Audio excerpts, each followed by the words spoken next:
शुरू करते हैं उस अल्लाह के नाम से जो सबसे ज्यादा मेहरबान और रहम करने वाला है।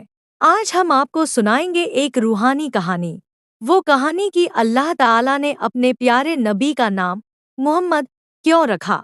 सदियों पहले जमीन अंधेरों में डूबी हुई थी। जगह जगह जुल्म, झूठ और गुमराही का राज था।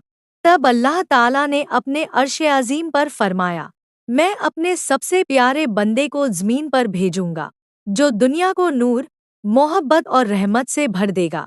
फरिश्ते हैरान रह गए। अर्श के ऊपर एक रोशन नूर चमक रहा था। अल्लाह ने फरमाया, ये मेरे नबी मोहम्मद का नूर है, इनके जरिए मैं दुनिया को हिदायत दूंगा। वक्त गुजरा। मक्का में एक पाक घराने में हजरत आमिना को एक अजीब सपना नजर आया। उन्होंने देखा कि उनके पेट से एक रोशनी निकली जिसने शाम के महलों तक उजाला कर दिया। फिर उसी सपने में एक फरिश्ता ने कहा, ए आमिना, तुम्हें एक पाक बेटे की खुशखबरी दी जाती है। जब वो पैदा हो तो उसका नाम अहमद रखना, क्योंकि आसमानों में वो अहमद के नाम से जाने जाएंगे। हजरत आमिना नींद से जागी। दिल में सुकून, चेहरे पर नूर था। उन्हें यकीन हो गया कि यह बच्चा कोई आम नहीं बल्कि अल्लाह का चुना हुआ नबी है। फिर आया वो मुबारक दिन। 12 रबीउल अव्वल की सुबह मक्का मुकरमा में नूर का बादशाह पैदा हुआ, हजरत मोहम्मद।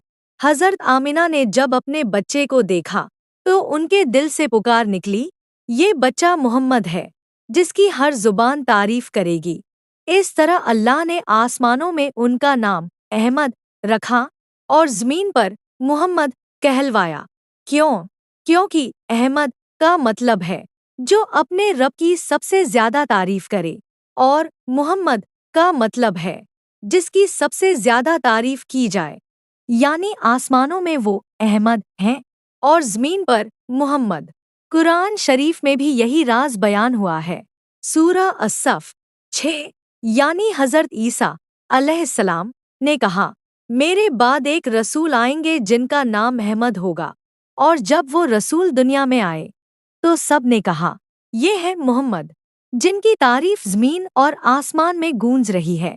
अल्लाह ताला ने फरमाया, मैंने अपने प्यारे नबी का नाम मोहम्मद रखा ताकि दुनिया जाने कि वो सबसे ज्यादा तारीफ के लायक हैं। आखिर में बस इतना कहिए,